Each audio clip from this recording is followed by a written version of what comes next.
आप Morgan Stanley की आज बात कर रहे हैं, उसमें उन्होंने चाइना की जो डाउनग्रेड किया है और भारत की उन्होंने इक्वल वेट से उसकी रेटिंग को ओवरवेट किया है। ओवरवेट और किया। उन्होंने मैक्रो इंडिकेटर्स थे उनके लिहाज से, उन्होंने बताया है कि इंडिया की जो ग्रोथ है वो 6.5% जाएगी और चाइना की ग्रोथ जो है 3.9% पे जाएगी। फिच जो कि ममालिक की और दूसरी इकोनॉमीज को एवेल्युएट करती है, उन्होंने अमेरिका की इकोनॉमी को डाउनग्रेड ट्रिपल ए से करके डबल ए कर दिया है। यहाँ पे उनको शाख था जिसकी वजह से अमेरिकन बॉन्ड जो है उनकी वैल्यू नीचे जाएगी, उनकी मांग में कमी आएगी।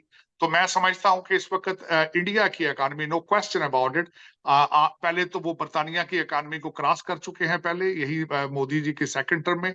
अब मोदी साहब ने कहा है कि वो थर्ड टर्म अगर जीतेंगे तो वो जापान को क्रॉस करके भारत की इकोनॉमी को तीसरे नंबर पर ले आएंगे। और उन्होंने इंग्लिश में तकरीर की है, मैं फौरन समझ गया था क्यों ये बातें कर रहे हैं, क्योंकि सामने वेस्टर्न मीडिया और एम्बेसडर बैठे हुए थे।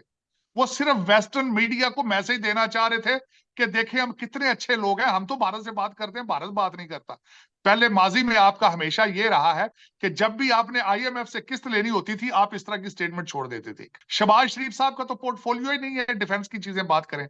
ये बात स्टेटमेंट तो आनी चाहिए थी आर्मी चीफ साहब के हवाले से कि हम हालात ठीक करना चाहते हैं। उनका उनका क्या पोर्टफोलियो है कि वो बात करेंगे हम भारत से? आप पहले भी हो चुका है कि वो स्टेटमेंट कुछ देते हैं, एस्टेब्लिशमेंट की स्टेटमेंट बाद में चेंज हो जाती है। इंडिया जब भी किसी से काम करता है तो अपने टर्म्स पर करता है। यहाँ पे जिस तरह देखा जाए वो रशिया से तेल ले रहे हैं लेकिन अपनी टर्म्स पर ले रहे हैं। उसके साथ साथ उन्होंने अमेरिका के साथ उनका रिलेशनशिप है, वो भी अपनी टर्म्स पर है। अमेरिका ने उनको नेटो की मेंबरशिप ऑफर की थी, उन्होंने रिफ्यूज किया क्योंकि उन्होंने कहा था मैं सूट नहीं करती। तो मैं ये समझता हूं कि भारत की तरक्की का एक सीक्रेट भी यही है कि वो सेल्फ रिलायंस और अपने इन्हीं चीजों की वजह से आगे ग्रो कर रहे हैं। इसका इसका सबसे बड़ा सीक्रेट नेशनलिज्म है। भारत ने या भारत के लोग जो उनके टेक्नोक्रेट हैं, उन्होंने अमेरिका को इस तरह जकड़ लिया है कि अमेरिका अब भारत की मर्जी से उनकी इजाजत के बगैर आपसे बात नहीं करेगा। They are in their camp. उन्होंने जो उनके टूटे फूटे राइट्स वो समझते हैं, उनको बावर करा दिया गया है कि चाइना के खिलाफ अगर कोई भी आपका दुनिया में साथ दे सकता है तो वो भारत है। आपकी तीन पार्टियां इस वक्त टूटी फूटी पाकिस्तान में, तीनों आपकी एस्टेब्लिशमेंट के पेट से पैदा हुई हैं, तीनों की तीनों। ऐसा ही है। कौन सा लीडर कहां से आएगा? 76 साल लीडर नहीं आया, 76 साल और वेट करेंगे हम।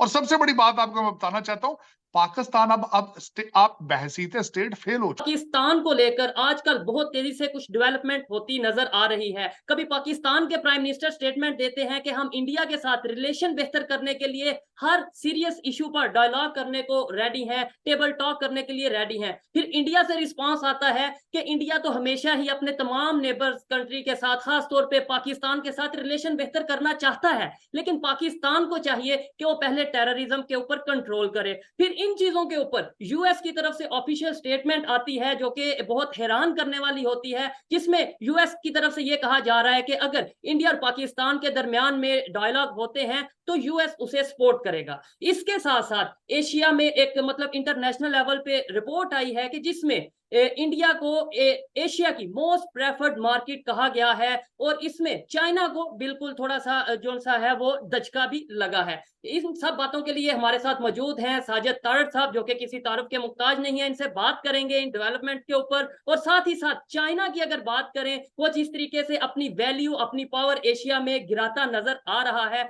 क्या नजर रखते हैं, क्या अपना ओपिनियन देते हैं, जानेंगे इनसे। अस्सलाम वालेकुम सर। वालेकुम सलाम, थैंक यू चो साहब। सर सबसे पहले तो मैं आपको ये कहता चलूं कि ये मेरी खुशकिस्मती है कि मुझे आप जैसे सीनियर मतलब जिनसे हमें बात करने का, ना सिर्फ बात करने का बल्कि बहुत कुछ सीखने का मौका मिलता है, और आपका शुक्रिया कि आप हमारे प्लेटफॉर्म पे आते हैं। My pleasure, thank you so much चो साहब। मैं आपके ऑडियंस और खासकर मैं देखता हूं कि you are very popular in in subcontinent, not only in Pakistan and India as well. और आप स्पेशली बड़े सेंसिटिव इश्यूज पर, मुझे जो सबसे ज्यादा चीज पसंद है कि आप लोगों में जाके उनकी ओपिनियन पूछते हैं जनरल मैसेज की। वो आजकल बड़ा रेयर है। लोग अपना बयानिया तो बताते हैं लेकिन लोगों का बयानिया नहीं बता पाते। मैं समझता हूँ यही आपके इस चैनल की खूबसूरती है। और मैं आपकी बहादुरी को मैं सलूट हूँ कि आपने खासकर पिछले दिनों कराची भी जाके कवर किया और लाहौर में भी मैंने देखा बड़े बड़े सेंसिटिव टॉपिक्स पे जाके आप आम लोगों से बात करते हैं और उनकी राय जो है हम तक लेकर आते हैं। That is a wonderful effort.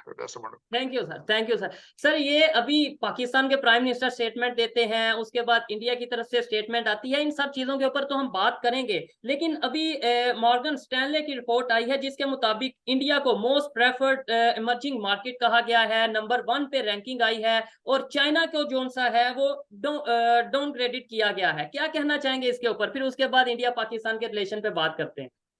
देखिए चौर साहब, इस वक्त पूरी दुनिया के अंदर अगर देखा जाए तो कोविड के बाद एक तो इकोनॉमी दोबारा, इकोनॉमी के रिलेटेड नई चीजें डिफाइन हो रही हैं। चाइना इज सफरिंग क्योंकि सप्लाई चेन, सारी दुनिया के पास एक चाइना ही ऐसी जगह थी जहां सारी सस्ती चीजें मैन्युफैक्चर हो रही थी, और सप्लाई चेन इंटरप्ट हुआ था। उसके बाद अभी तक चाइना जो है अपने सप्लाई चेन को दोबारा रिस्टोर ही नहीं कर पाया। एक तो उनका सबसे बड़ा सेटबैक। फिर उनकी रियल एस्टेट मार्केट जो है वो डाउन हुई है।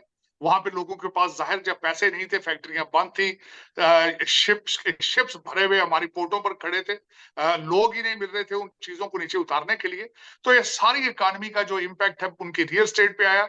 कई मार्केट्स, बहुत बड़ी बड़ी मार्केट्स रियल एस्टेट की, बिल्डिंगें बनी की खड़ी रह गई हैं, लेकिन उनको कस्टमर नहीं मिल रहे। एक तो ये चीज थी। उसके बाद इस चीज का एडवांटेज सबसे ज्यादा भारत को है। इस वक्त दुनिया वहां से बिजनेस को निकाल के अपने मैन्युफैक्चरिंग चीजें जो हैं वो दूसरे ममालिक में लेके जा रही हैं, जिसमें एक भारत है। और दूसरा दूसरा एंगल जो अमेरिका के लिहाज से बताऊं तो मैं ये कहूंगा कि चाइना की मार्केट को सबसे ज्यादा जो सपोर्ट करने वाला था वो अमेरिका था। अमेरिका में सबसे ज्यादा प्रोडक्ट्स उनकी आती थी। अब यहाँ पे इंडियन इंस्टीट्यूट ऑफ टेक्नोलॉजी के जो लोग हैं, स्टूडेंट्स हैं, पढ़ के यहाँ आ चुके हैं अमेरिका में।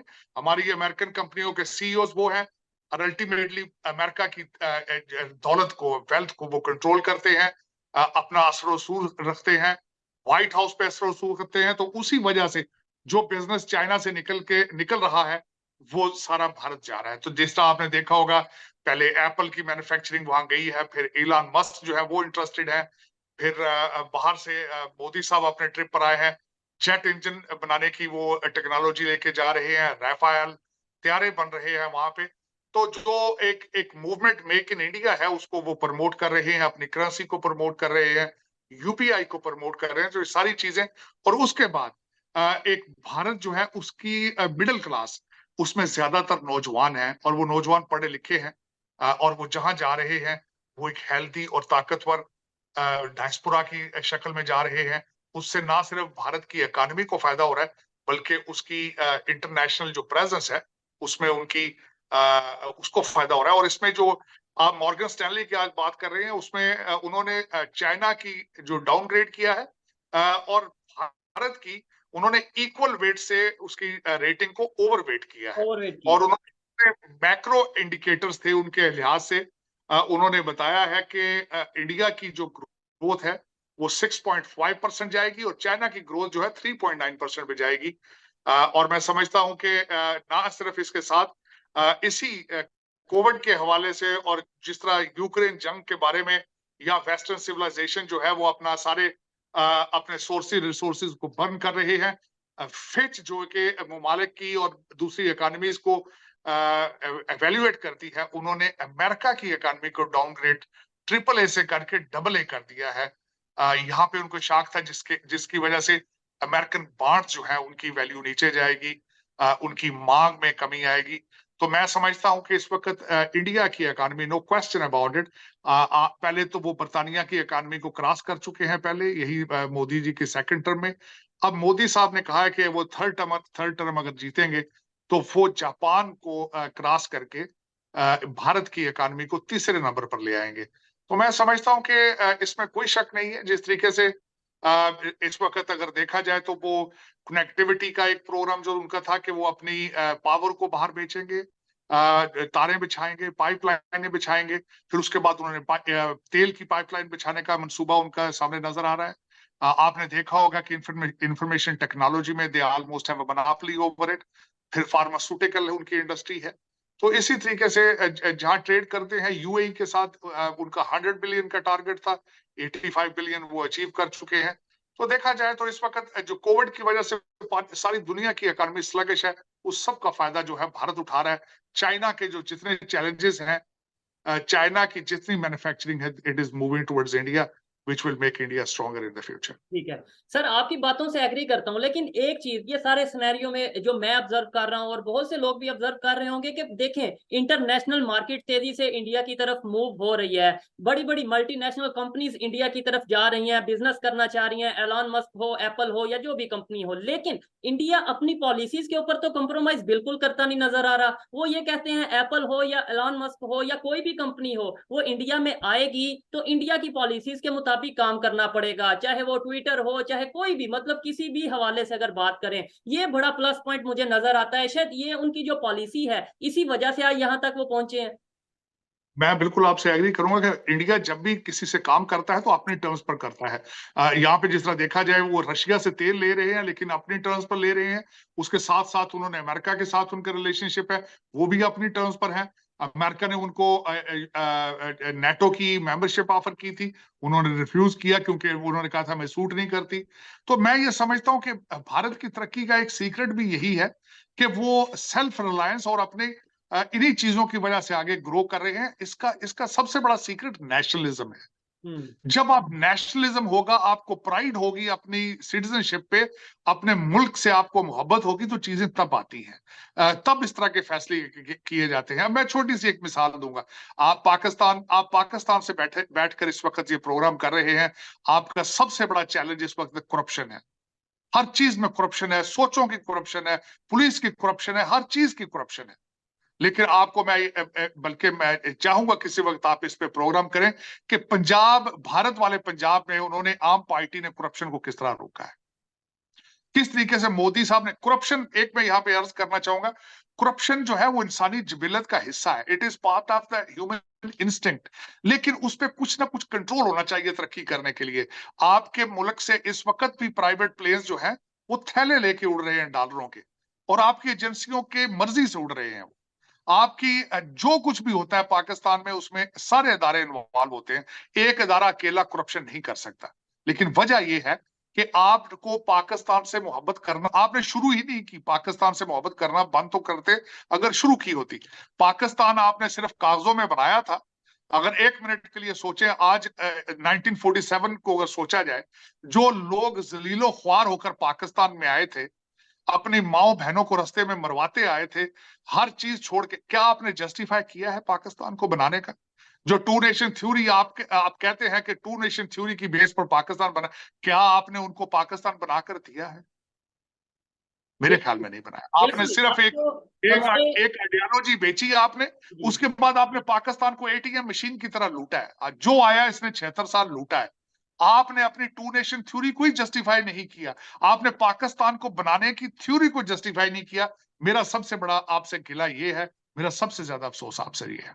और सर इसकी सबसे बड़ी एग्जांपल ये है कि अब जैसे आपने बोला और आप देखते हैं, लोग देखते हैं कि हम पब्लिक में जाके ओपिनियन लेते हैं। मैं आपको बता रहा हूँ कि सर बड़ी तादाद में यूथ और एजुकेटेड यूथ ये कहती है कि भाई ये हमारे हाथ जुड़े हैं, हम तो पाकिस्तान से बाहर जाने के पर तोल रहे हैं। आज मौका मिलता है आज जाएंगे, कल मौका मिला कल जाएंगे। इवन कुछ लोग तो ये भी कहते नजर आए हैं, और ये वीडियो रिकॉर्ड में मौजूद है कि भाई हमें पाकिस्तान से नहीं अपने घर से गर्ज है, क्योंकि पाकिस्तान ने हमें इस टाइम पे क्या दिया है। ऐसी बातें सुन के मेरा दिल रोता है, मैं परेशान होता हूँ कि भाई फ्यूचर में क्या होने वाला है सर।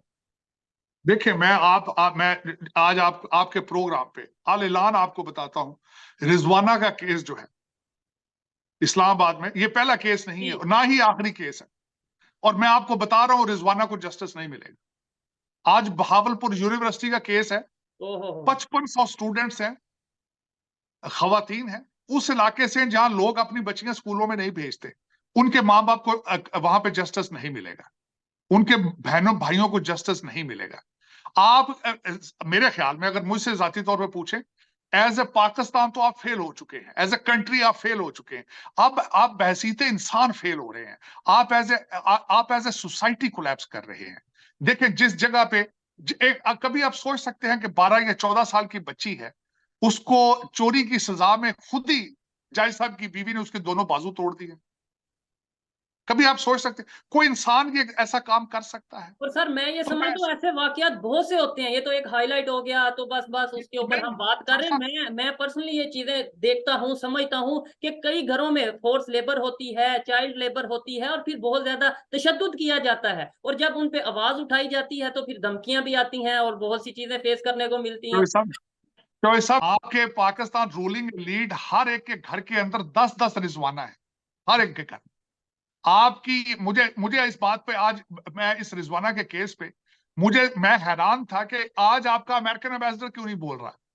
उसको इलेक्शन के पाकिस्तान के लिए बड़ी तकलीफ हो रही है, लेकिन ह्यूमन राइट्स के बारे में उसने कोई स्टेटमेंट क्यों नहीं दी। यहां पे उसने बहावलपुर यूनिवर्सिटी में जो कुछ हुआ उसके ऊपर वेस्टर्न मीडिया और वेस्टर्न एम्बेसियां और सारे लीडर वो क्यों चुप बैठे हैं? रिजवाना को क्यों नहीं गारंटी दी जाती कि इंसाफ उसको मिलेगा? इनको इलेक्शनों की बड़ी जल्दी है, इनको दूसरी ह्यूमन राइट्स की सारी बड़े हमारा वेस्टर्न सिविलाइजेशन उन पे बयान देते हैं, लेकिन रिजवाना के लिए क्यों नहीं खड़े होते? सर हम शर्मिंदगी की। अपने आज लिए खुद आज ही मरियम गड़ा खोद रहे नवाज, हैं। मुझे आज ऐसा मरियम लगता है नवाज अपने लिए गई हम है, खुद ही गड़ा खोद रहे हैं। आज मरियम नवाज गई है हॉस्पिटल में उनको देखने, लेकिन वो भी एक वोटों के लिए। लेकिन ये क्या बात है, आप बहसीत इंसान क्यों नहीं इस चीज को सीरियस ले रहे?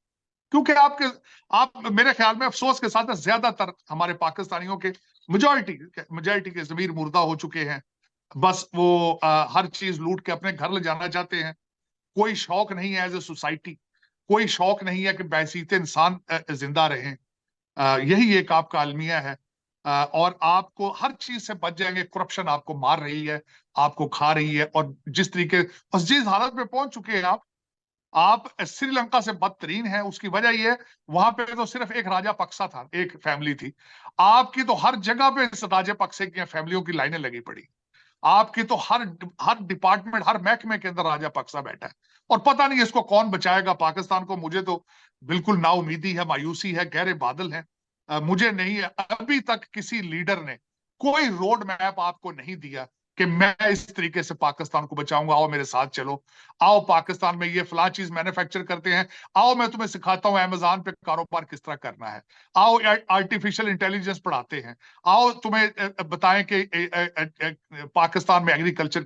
किसी ने कोई, आप कह रहे हैं जवानों से पूछा है कि वो जाएंगे? अमेरिका को रोजाना गालियां आप देते हैं, कभी वो साइफर कहते हैं अमेरिका के खिलाफ जिहाद कर, आज एम्बेसी वीजा देना शुरू करे पाकिस्तान में, एक इंसान नहीं बचेगा वहां पे। ऐसे ही बल्कि किश्तियों में मर मर के पहुंच रहे हैं आप, जर्मनी और ग्रीस और इटली पहुंच रहे हैं।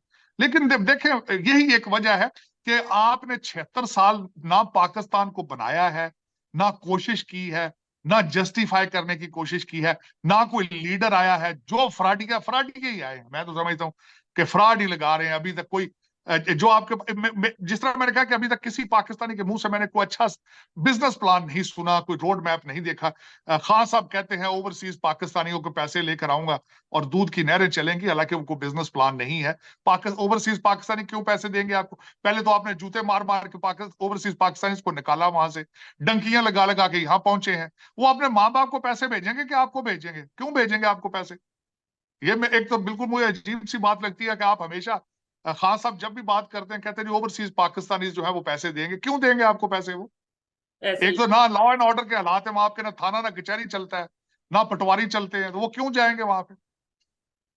सर इसमें आपने ये बात किया रोड मैप नहीं है, देखिए मैं ये कहता हूँ रोड मैप भी शायद मैटर नहीं करता, वो भी बात की बातें हैं। पहले नीयत मैटर करती है कि आपकी नीयत भी है पाकिस्तान को बेहतरी की तरफ लेके जाने की या नहीं। रोड मैप पॉलिसीज ये तो उसके बाद की बात है। जब आपकी नीयत ही नहीं होगी तो फिर रोड मैप किस काम का? और पहले नंबर पे हमें तो ये चीज सोचनी है। बिल्कुल डेफिनेटली। देखिए, नियत होगी तो रोड मैप बनेगा, बिल्कुल आपकी बात ठीक है। जब नियत ही नहीं है, ऐसे लेकिन ही। मुझे ये बताएं नियत कहां से मिलती है, कहां से इंपोर्ट की जा सकती है? 76 साल में किसी की भी नियत नहीं बनी, ये क्या वजह है? और दूसरी बात जो मुझे ज्यादा तकलीफ दे है कि आपके साथ पड़ोसी हैं, उन सबकी नीयत ठीक है, वो तरक्कियों पे है। बांग्लादेश आपको छोड़ता है, वो भी तरक्की कर जाता है। अब आपके अफगान भाई आपको छोड़ के कतर के साथ लगते हैं, वो भी तरक्की शुरू कर देते हैं। आप कैसे बदकिस्म के लोग हैं आप? मेरी समझ से बाहर। मेरे ख्याल में एक रिजवाना जैसी बच्चियां रोजाना बददुआएं देती हैं, और उनकी बददुआओं की वजह से आपके मुल्क से बरकत ही खत्म हो गई। ऐसे ही है। लेकिन क्या सर वजह है, फिर भी हम क्या वजह? उम्मीद रखेंगे। मैं ये समझता हूँ कि जब अगर हम उम्मीद छोड़ देंगे तो फिर पाकिस्तान के लिए बात करने का कोई मकसद नहीं रहेगा, पाकिस्तान की बेहतरी का सोचने का कोई मकसद नहीं रहेगा। मुझे ये बहुत उम्मीद है कि आने वाले टाइम में अभी शायद मेरे जैसे लोग या हम ही अभी रिक्वेस्ट कर रहे हैं अदारों को, गवर्नमेंट को, लेकिन अगर बात ना सुनी गई तो मेरे जैसी यूथ उठेगी, आवाज उठाएगी पाकिस्तान के राइट के लिए, अपने राइट के लिए, पाकिस्तान के बेहतर इमेज के लिए। और मैं ये समझता हूँ कि आने वाला टाइम कुछ ना कुछ बेहतर होने वाला है।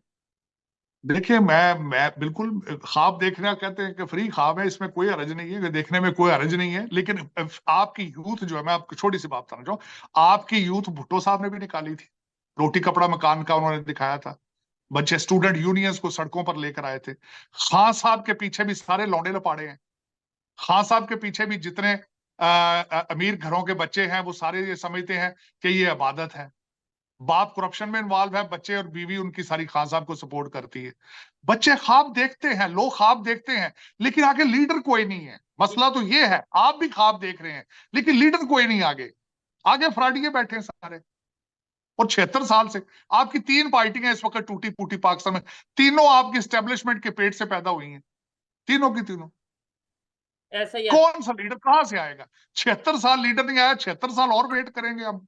और सबसे बड़ी बात आपको मैं बताना चाहता हूं, पाकिस्तान अब आप बहसीत स्टेट फेल हो चुके हैं। अब मैं वो बताता हूँ, फेडरेशन आपकी कोई नहीं है, एक गवर्नमेंट है जो 25 माइल के अंदर अंदर है, उसकी बाहर रेटी कोई नहीं है। 4 सूबों के अंदर 4 हुकूमतें हैं, वो चारों की चारों अलग अलग तरीके से लूट रही हैं। करप्शन की चीखें वॉशिंगटन डीसी तक आ रही हैं। लेकिन ये एज ए कंट्री आप कोई नहीं सर्वाइव कर रहे हैं, चल रहे हैं ना, आपकी कोई डायरेक्शन है। जिस स्टेटमेंट की आप बात कर रहे थे ना पहले अपने इब्तदाइया के अंदर, कि शहबाज शरीफ साहब ने कहा है कि हम बिल्कुल तैयार हो चुके हैं जी जी बातें जी। करने के लिए, उनके 4 दिन रह गए सारी गवर्नमेंट के, और उन्होंने इंग्लिश में तकरीर की है। मैं फौरन समझ गया था क्यों ये बातें कर रहे हैं, क्योंकि सामने वेस्टर्न मीडिया और एम्बेसडर बैठे हुए थे। वो सिर्फ वेस्टर्न मीडिया को मैसेज देना चाह रहे थे कि देखिए हम कितने अच्छे लोग हैं, हम तो भारत से बात करते हैं, भारत बात नहीं करता। पहले माजी में आपका हमेशा ये रहा है कि जब भी आपने आईएमएफ से किस्त लेनी होती थी आप इस तरह की स्टेटमेंट छोड़ देते थे। लेकिन ये अब ये स्टेटमेंटों से बातें आगे बढ़ चुकी हैं। आप दोनों मुल्कों के अंदर इस वक्त ट्रस्ट फैक्टर है।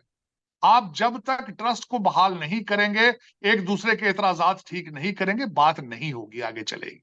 और इस बात को सीरियस लेना होगा। शहबाज शरीफ साहब का तो पोर्टफोलियो ही नहीं है डिफेंस की चीजें बात करें। ये बात स्टेटमेंट तो आनी चाहिए थी आर्मी चीफ साहब के हवाले से कि हम हालात ठीक करना चाहते हैं। उनका उनका क्या पोर्टफोलियो है कि वो बात करेंगे हम भारत से?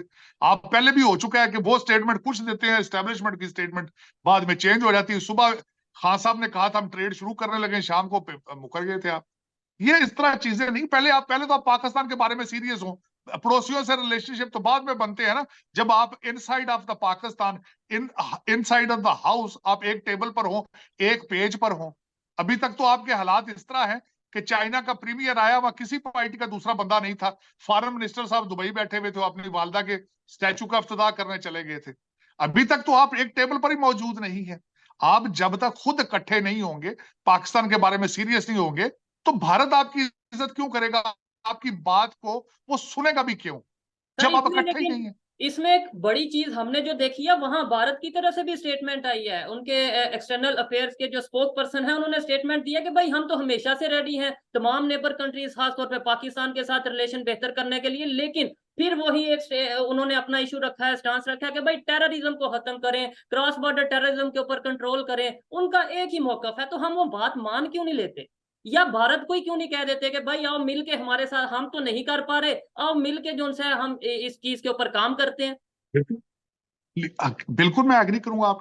क्यों नहीं इस तरह किया जाता? क्यों नहीं उनके साथ उनको उनको उनको क्लियर क्यों नहीं किया जाता?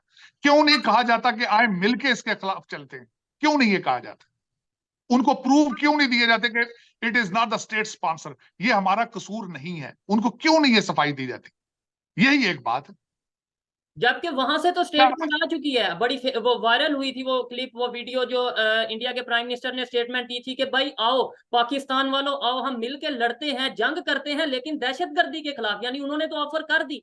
मैं समझता हूं कि मोदी साहब के बारे में सबसे ज्यादा दुनिया के ऊपर जो प्रोपेगेंडा ये चीजें होती हैं कि उन्होंने गुजरात में ये किया, मुसलमानों के खिलाफ है, बीजेपी मुसलमानों के खिलाफ है, ये कुछ है वो कुछ है, लेकिन नवाज शरीफ साहब के घर आ गए थे वो बगैर किसी प्रोटोकॉल के। ऐसे ही है। उससे पहले देख ले वाजपेयी आ गए थे, उससे पहले। आप बिल्कुल ये नहीं कह सकते कि they are not interested in, लेकिन उनको जो शिकायतें हैं, गिले हैं, आपको चाहिए पहले उसकी क्लैरिफिकेशन करें, उनको एतमाद उनका बहाल करें। ये मैं हमेशा ये कहता हूं, इट इज नॉट इम्पॉसिबल, लेकिन ये कि आपके अंदर, मैं जो जिन अवामल की वजह से खान साहब ने नए पाकिस्तान के ख्वाब को खत्म करके रियासत मदीना किया था, आप भी उनसे डरते हैं अगर हकीकत वजह है, तो आप उनको एतमाद में क्यों नहीं ले लेते? आप उनको भी साथ ले लें, उनको भी बताएं पाकिस्तान के सर्वाइवल का मतलब क्या का इशू आ चुका है, हमें पड़ोसियों से रिलेशनशिप बेहतर करने होंगे, ना सिर्फ आप भारत से अच्छे रिलेशनशिप करें, ईरान से भी अच्छे रिलेशनशिप करें आप। सर अब तो लेकिन ये कौन करेगा? अफगानिस्तान हमें वार्न कर रहा है कि मतलब कभी हम अफगानिस्तान को वार्न कर रहे हैं, कभी वो हमें वार्न कर रहा है। लेकिन चॉइस साहब ये कौन करेगा? आसमान से उतरेगा बंदा, कौन करेगा ये सारा कुछ? पाकिस्तान बचाने की कोशिश कौन करेगा?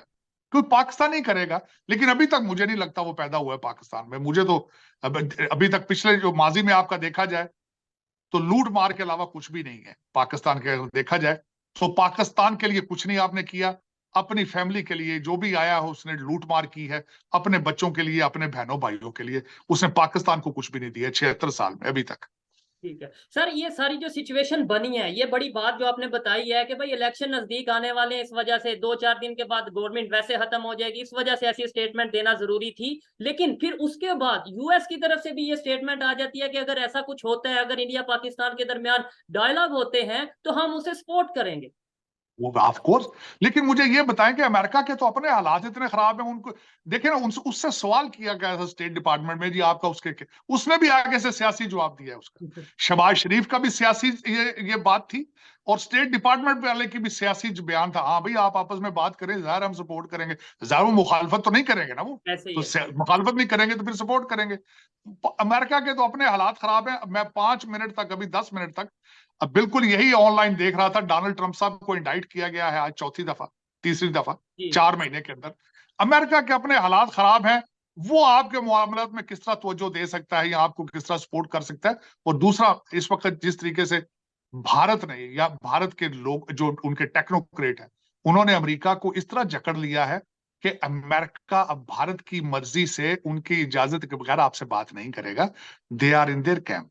उन्होंने जो उनके टूटे फूटे राइट्स वो समझते हैं, उनको बावर करा दिया गया है कि चाइना के खिलाफ अगर कोई भी आपका दुनिया में साथ दे सकता है तो वो भारत है। हालांकि वहां पे भी वो अपने अपनी एक सर्टन गाइडलाइन से आगे नहीं जाएंगे, वो भी अपने चाइना के साथ रिलेशनशिप, मैंने पिछले दिनों एक दफा ट्वीट किया था, क्योंकि वहां पे भी ऐसे लोग हैं भारत के अंदर जो समझते हैं कि हमें चाइना के साथ भी रिलेशनशिप ठीक करने चाहिए।